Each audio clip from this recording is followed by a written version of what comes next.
संसद का शीतकालीन सत्र शुरू हो चुका है। इस बीच सत्ता पक्ष और विपक्ष में जुबानी हमले हो रहे हैं। लेकिन एक ऐसा मुद्दा जिसमें खुद विपक्ष घिरते नजर आ रहा है। दरअसल ये जाल बनाया गया था सत्ता पक्ष को घेरने के लिए, लेकिन अब विपक्ष यानी कि प्रियंका गांधी खुद ही इसमें घिरती हुई नजर आ रही है। आखिर वो क्या मुद्दा है, और साथ ही जो विपक्ष जनता के हित की बात कर रहा था, जनता के निजी स्वतंत्र पर हमला करने की बात कर रहा था, वही अब खुद घिरता हुआ नजर आ रहा है।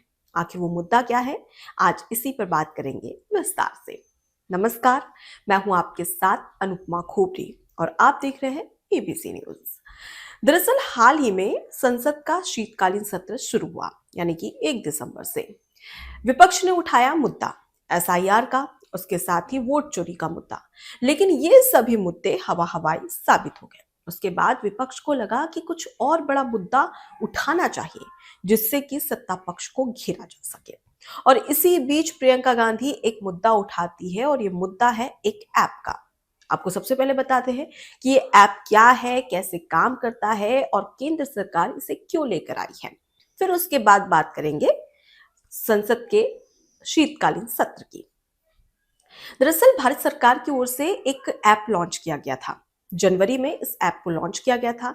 इस ऐप का नाम है संचार साथी ऐप। इस ऐप को लेकर अब भारत सरकार ने एक निर्देश दे दिया है, और ये निर्देश है कि अब सभी स्मार्टफोन कंपनियों को अपने स्मार्टफोन्स में, जो नए स्मार्टफोन्स हैं, उनमें अब संचार साथी ऐप को प्री लोड करना होगा। प्रीलोड यानी कि अब ये जो ऐप होगी वो पहले से इन स्मार्टफोन्स में होंगे, नए स्मार्टफोन्स में होंगे। यानी कि अगर जनता इसे खरीदती है तो उसे अलग से डाउनलोड नहीं करना पड़ेगा, बल्कि ये जो स्मार्टफोन कंपनियां हैं ये खुद पहले से ये जो संचार साथी ऐप है इसको पहले से ही डाउनलोड करके देगी। इसका मतलब है प्रीलोड। जब इसके निर्देश दिए गए उसके बाद में विपक्ष में हंगामा हो गया। विपक्ष ने सवाल उठाया कि इससे जो आम जनता है उनकी निजता का हनन होगा, और इसे तो प्रियंका गांधी ने साफ तौर पर एक जासूसी ऐप कह दिया। यानी कि संचार साथी ऐप को यहां पर कहा जा रहा है जासूसी ऐप। अब इसके बाद में सियासी हमले शुरू हो गए। उसके बाद में प्रियंका गांधी ने कहा कि ये लोगों की निजता के साथ में सरकार खिलवाड़ कर रही है, जो कि हम कतई बर्दाश्त नहीं करेंगे। उसके बाद में एक और बयान सामने आया, और ये बयान था शिवसेना उद्धव ठाकरे गुट प्रमुख और सांसद की। बात करें प्रियंका चतुर्वेदी, उनका भी बयान सामने आया, जिसमें उन्होंने कहा कि इसका यूज सरकार गलत तरीके से कर रही है। जनता के फोन में घुसकर इसका, जनता की जो प्राइवेसी है उसका गलत उपयोग कर रही है सरकार। जब ये सब जुबानी हमले होने लगे उसके बाद में बयान आता है ज्योतिरादित्य सिंधिया का। ज्योतिरादित्य सिंधिया ने कहा कि कंपलसरी नहीं है कि आपको अपने फोन में इस ऐप को रखना ही है। आप चाहे तो इसे अनइंस्टॉल कर सकते हैं, ये तो जनता के ऊपर डिपेंड करता है। लेकिन सबसे पहले आप ये जान लीजिए कि आखिर ये ऐप सरकार क्यों लेकर आई, और क्यों इसके निर्देश दिए गए कि वो तमाम स्मार्टफोन्स कंपनियां हैं वो अपने नए स्मार्टफोन्स में इसे प्रीलोड करें। अब सबसे पहले जानते हैं क्या है संचार साथी ऐप। दरअसल संचार साथी ऐप जिसकी शुरुआत यानी कि जिसको लॉन्च किया है केंद्र सरकार ने, और ये लॉन्च किया था जनवरी में। इसका एक सीधा सा एक फंडा था कि जिस तरीके से देश में लगातार साइबर फ्रॉड हो रहे हैं उसे रोका जा सके, इसलिए सरकार ये ऐप लेकर आई। इसके जरिए अगर किसी का फोन चोरी हो जाता है तो उसे तुरंत ब्लॉक कर दिया जाएगा, और चोरी हुए फोन को ढूंढने में मदद करता है ये ऐप। उसके साथ ही अगर आपको कई संदिग्ध कॉल या फेक कॉल आते हैं तो आप इसकी रिपोर्ट भी करवा सकते हैं इस ऐप के जरिए। यानी कि हम देख रहे हैं कि देश भर में किस तरीके से साइबर फ्रॉड बढ़ रहा है। इस पर रोक लगाने के लिए और महिला सुरक्षा को भी, क्योंकि अक्सर हम देखते हैं कि मोबाइल फोन्स की वजह से महिला सुरक्षा को लेकर सवाल खड़े होते हैं, और इसी वजह से अगर आपके पास फेक कॉल आते हैं, संदिग्ध कॉल आते हैं, तो आप इसकी रिपोर्ट करवा सकते हैं इस ऐप के जरिए।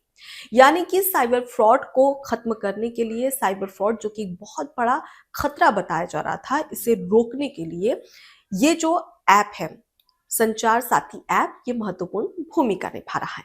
और इसके तहत सरकार ने एक डेटा भी पेश किया है। दरअसल सरकार ने एक आंकड़ा बताया जिसके तहत उन्होंने कहा कि जनवरी जब से इस ऐप को लॉन्च किया गया था, तब से लेकर अब तक करीब 7 लाख फोन्स ऐसे हैं जिन्हें ढूंढने में मदद मिली है। यानी कि कई ऐसे फोन्स जो कि चोरी हो गए थे, और इस संचार साथी ऐप के जरिए सरकार ने उन तमाम लोगों के जो फोन्स थे उसे ढूंढ निकाला। आपको बता दें कि पहले ऐसा था कि इस ऐप को आप खुद अपनी मर्जी से डाउनलोड कर सकते हैं। जिसकी मर्जी डाउनलोड करे, जिसकी मर्जी ना हो वो डाउनलोड ना करे। लेकिन सरकार ने साफ तौर पर निर्देश दे दिया कि अब आपको इस ऐप को डाउनलोड नहीं करना है, बल्कि अब जो स्मार्टफोन्स कंपनियां हैं, चाहे हम सैमसंग की बात करें या फिर हम एप्पल की बात करें, आईफोन मतलब, इन सब की बात करें तो ये खुद पहले से ही डाउनलोड करके देगी। और फिर ये आपके ऊपर डिपेंड करता है। और ये जो विपक्ष सवाल खड़े कर रहा था कि ये निजता के साथ में हनन हो रहा है या फिर उनकी जो प्राइवेसी है उसको एक बहुत बड़ा खतरा पहुंचा रही है, अब सरकार लोगों के फोन में घुस कर देखेगी कि आखिर वो क्या कर रहे हैं और क्या नहीं कर रहे हैं। इससे निजता को एक जो प्राइवेसी होती है या जो निजी चीजें होती है मोबाइल्स में, वो सीधे सरकार के पास इसका डेटा पहुंच जाएगा। और उसके साथ ही विपक्ष ने यह भी आरोप लगाया कि एक तरीके से सरकार मोबाइल के जरिए जासूसी कर रही है, और इसे जासूसी ऐप, जासूसी टूल तक करार दे दिया प्रियंका गांधी ने। अब इसके बाद में ज्योतिरादित्य सिंधिया केंद्रीय मंत्री, उनका एक बयान सामने आया जिसमें उन्होंने कहा कि जरूरी नहीं है, अगर आपको डाउनलोड करना है तो ही डाउनलोड, मतलब कि करना है तो आप कर सकते हैं। और उसके साथ ही अगर जो नए स्मार्टफोन्स है जिसमें ये पहले से प्रीलोड रहेंगे, तो इसके जरिए अगर आपको अपने फोन में इस ऐप को रखना है तो आप रखिए, और अगर आप नहीं चाहते कि आपके फोन में ये ऐप हो तो आप इसे डिलीट कर दीजिए, अनइंस्टॉल कर दीजिए। मतलब साफ है कि ये जनता की मर्जी है कि क्या वो ऐसा करना चाहती है, इस ऐप को अपने फोन में रखना चाहती है या नहीं। लेकिन फिर भी विपक्ष के पास कोई मुद्दा है ही नहीं। अब ये पूरा मुद्दा और ये पूरा मामला बताता है कि विपक्ष मुद्दा विहीन हो चुका है, मुद्दाहीन हो चुका है विपक्ष, क्योंकि इसके पास में कुछ ऐसे मुद्दे ही नहीं है जो कि वो सदन में उठा सके और सत्ता पक्ष को घेर सके। अगर हम बात करें तो इससे पहले एसआईआर का मुद्दा लाया गया, और हम सभी जानते हैं कि एसआईआर हमारे देश के लिए कितना जरूरी है।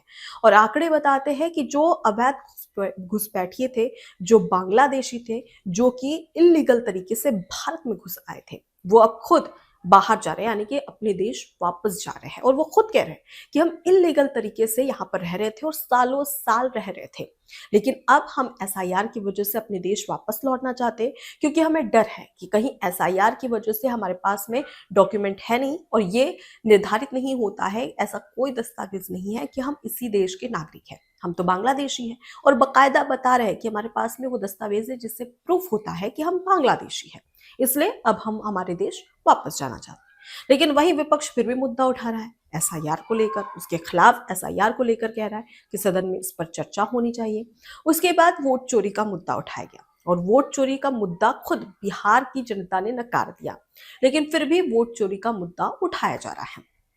अब सबसे महत्वपूर्ण बात, कई ऐसे मुद्दे हैं, चाहे किसान से संबंधित हो, जन समस्याएं हो, बिजली पानी जो कि मूलभूत सुविधाओं में से एक होता है, ये तमाम मुद्दे थे। विपक्ष इसको उठा सकता था, लेकिन विपक्ष को तो सिर्फ अपनी सियासी रोटियां सेकना है। इस वजह से वो इतने जनहित वाले मुद्दे, जन समस्याओं को क्यों उठाएंगे। और दूसरी सबसे बड़ी बात कि हाल ही में दिल्ली में ब्लास्ट हुआ था, ये सुरक्षा को लेकर एक बड़ा सवाल खड़ा करता है। उसके साथ ही आतंकी हमले जो हो रहे हैं, पहले पहलगाम में हुआ, फिर उसके बाद में दिल्ली ब्लास्ट हुआ, ये साफ बताता है कि खतरा बढ़ रहा है। तो इसे कैसे रोका जाए, इसको लेकर सरकार क्या कर रही है, इस पर चर्चा होनी थी। विपक्ष इन मुद्दों को उठा सकता था, लेकिन नहीं, हमें तो हमारी सियासी रोटियां सेकनी है। और इसी वजह से विपक्ष ने इन तमाम मुद्दों को दरकिनार कर दिया। सुरक्षा सबसे बड़ा मुद्दा था, लेकिन उसके बावजूद विपक्ष ने इस पर सवाल खड़े नहीं किए। वो तो लेकर आई एसआईआर, वोट चोरी, और अब ये संचार साथी ऐप। और संचार साथी ऐप जो सरकार चाहती है कि जो साइबर फ्रॉड हो रहे हैं उस पर रोक लगे, लेकिन फिर भी विपक्ष चाहता है कि ये ऐप क्यों जबरदस्ती क्यों बोला जा रहा है कि जो स्मार्टफोन कंपनियां हैं ये इसे प्रीलोड करें। अब जवाब तो मिल चुका है, और ये साफ तौर पर ज्योतिरादित्य सिंधिया जो कि केंद्रीय मंत्री है, उन्होंने इसका जवाब दे दिया। लेकिन फिर भी क्या करें, विपक्ष चाहता है कि इस पर अब चर्चा होनी चाहिए, इस पर बात होनी चाहिए। और जब बात हो रही है तो अब खुद प्रियंका गांधी घिरते हुए नजर आ रही है। प्रियंका गांधी वाड्रा ने जिस तरीके से इस ऐप को जासूसी ऐप या जासूसी टूल करार दिया, इससे साफ समझ में आता है कि विपक्ष मुद्दाहीन हो चुका है। उसके पास कोई मुद्दा नहीं है जो कि वो संसद में उठा सके, और इसलिए इस तरीके के बेतुके मुद्दे लेकर आ रहा है, जिससे कि जो समय है वो बर्बाद किया जा सके सदन का। इसे साफ एक ही संदेश जाता है। फिलहाल इस पूरे मुद्दे को लेकर और इस ऐप को लेकर आपकी क्या राय है, कमेंट बॉक्स में जरूर बताएं। और साथ ही हम आपको एक और चीज बता देते हैं कि विपक्ष ने तो इस पर सवाल खड़े किए हैं, लेकिन हम स्मार्टफोन्स की बात करें, खास तौर पर आईफोन यानी कि एप्पल की। एप्पल एक ऐसा मोबाइल फोन है और एक ऐसी कंपनी है जो कि कभी भी किसी दूसरे ऐप को पहले से डाउनलोड करके नहीं देती, बल्कि इसके तो हर एक एक चीज में खुद के ऐप होते हैं और खुद के ही ऐप यूज करते हैं तमाम जो यूजर्स है, आईफोन यूजर्स हैं वो। लेकिन अब सवाल है कि ये जो संचार साथी ऐप की बात कही है, इसे प्रीलोड करने की बात कही है, क्या आईफोन इसे स्वीकार करेगा? क्या एप्पल कंपनी इसे स्वीकार करेगी? सबसे बड़ा सवाल फिलहाल ये है। अब देखना होगा कि इस पर आईफोन जो एप्पल कंपनी है उसकी क्या प्रतिक्रिया सामने आती है। फिलहाल नमस्कार। एबीसी हिंदी न्यूज आज ही जुड़िए हर खबर के साथ